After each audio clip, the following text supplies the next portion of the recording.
Hello, you're watching Swipe. On the show this week, we meet the tech firms trying to reach the summit of the web. The experts tell us how to get your business rolling. Going inside out, what astronauts have been getting up to with 3D cameras. And the Master Chief returns in our games review. Welcome to Swipe from the Web Summit in Dublin. As soon as you arrive here, you're bombarded by startups dying to tell you their big idea. With so much background noise, how do you stand out? Well, I've been finding out. These days, the whole world and his horse has a startup. Dublin Web Summit is more like the cattle market, with companies pitching for money and attention in their bid to become the next Facebook, Twitter and Google, all rolled into one. I decided to test out those pitching skills in 10 seconds or less. Out is the best way for you to break the ice, promote yourself and meet new people in the same environment as you are. I'm here with chainmaster.co.uk, which is sat-nav for home movers. Outrageous is the first crowdfunding platform exclusively dedicated to contemporary art. We're Mailjet. We're your all-in-one email delivery service. Right. The life of a startup tends to be nasty, brutish, and most of all, short. Around 90% of them will fail. So what do the ones that succeed have in common? The best entrepreneurs are actually amazing at building teams and realizing that they can't do everything themselves.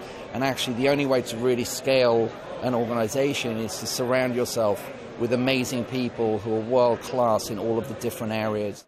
And if you're not part of the huddled masses here, that may be a good thing. Take it from the man who co-founded PayPal and was the first investor in Facebook. The great companies have this one-of-a-kind character. They don't fit into any neat boxes.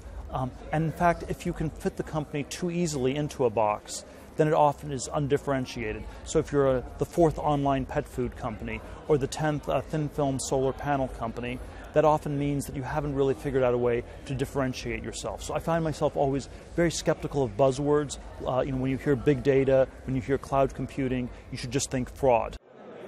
Well, a fair few of those buzzwords were flying around here. Along with the hype and the hyperactive networking at a 22,000 strong conference, it's easy to forget the perils of the startup life. Tom Cheshire, Sky News in Dublin.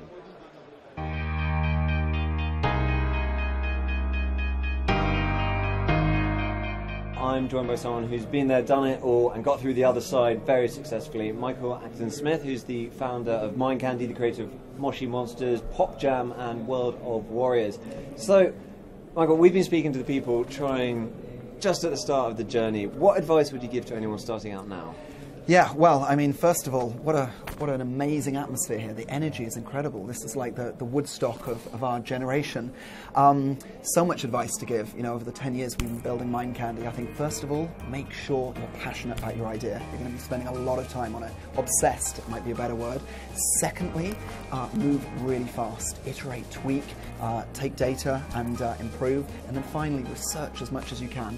Speak to experts, read books, go to conferences. And I think those are 3 good bits of advice. What's the biggest mistake you see young, innocently making that you go, no, please don't do that? What would you say to that? I think probably the biggest is people who are really wedded to their idea, despite evidence in the marketplace suggesting they should move. Some of the most successful entrepreneurs have built huge businesses that are completely different from their very first idea. And I think you need to be nimble and agile, and that's the best chance you're ever succeeding. And so we're here in Dublin. It's 22,000 people. It's a huge event, the biggest it's ever been here. You started 10 years ago now. How is it different from when you started in terms of being an entrepreneur? So people thought I was slightly crazy saying I was a tech entrepreneur. People would look at you askance, or most didn't even know what it meant. Now, everyone is talking about the internet. Tech entrepreneurs are the rock stars of our generation. People leave school, they don't want to form a band, they want to start a startup. And I think that's really, really exciting. So we've gone from obscurity to front page and pop culture. And dominating the whole of Dublin, as will likely be in evidence tonight. Michael, thank you very much indeed.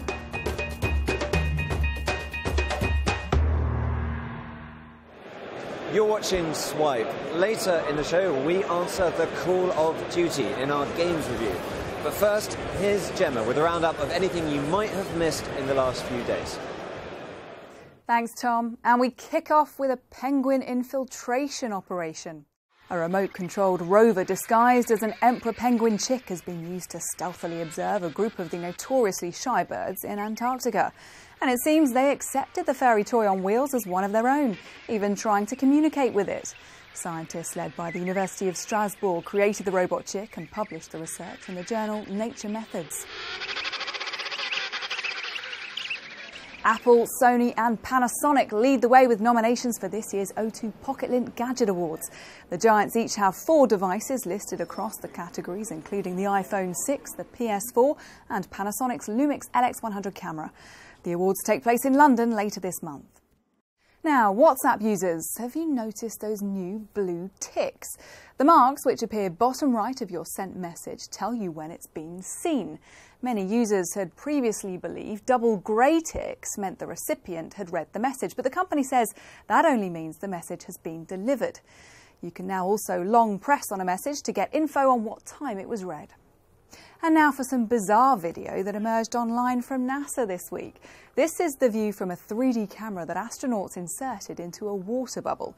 You can see the team on the International Space Station looking back at the camera. The astronauts were exploring the phenomenon of water surface tension in microgravity when the video was filmed in the summer. That's it, back to Tom in Dublin. The run-up to Christmas is one of the busiest times in the games industry, but although it's only November, we've already had some very big games come out. We asked Martin Robinson to take a look. Politicians don't know how to solve problems, but I do. It's November, it means it's Call of Duty time again. Everybody ready? Hoorah! I know a lot of people are getting quite fatigued about the series, and I think in a lot of people's minds it kind of reached a low point with last year's Ghosts. But the good news is this is another Call of Duty, but it's the best Call of Duty for quite a few years. It's got a future setting this time around, which means it's taken a departure from the more gritty kind of depiction of war that we're used to of Call of Duty. And it's a bit more fantastical now, more Star Wars and kind of Black Hawk Down. Call of Duty Advanced Warfare. Halo, the Master Chief Collection, possibly the greatest bargain you're going to pick up this year. It is not a new Halo as such. What it is a compilation of Halos 1, 2, 3 and 4, all compiled together for the price of one game. And more than that, they've all been remastered slightly because it's running on the Xbox One. And this will be enough to keep you going well into next year when we're going to see Halo 5. And in fact, if you get to Halo, the Master Chief Collection, you'll be able to get access to the Halo 5 beta. There is a new game out for the Vita by Sony's Japan studio called Freedom Wars, and it's quite good too. It is set in a dystopia, quite repressive dystopia, many years in the future, where you have a 1,000,000-year prison sentence and you've slowly got to grind away at it until you can get your freedom. What that translates to is a Monster Hunter style game where you're running around doing missions, making better and better gear for yourself, and slowly leveling yourself up. And it's just refreshing to have a new first-party game for the PlayStation Vita, and yeah, it's going to make a lot of people very happy. Well, that's it from Dublin, but if you want to keep up with the latest technology news, you can use the Sky News iPad app, our smartphone apps, or go to skynews.com. See you next time.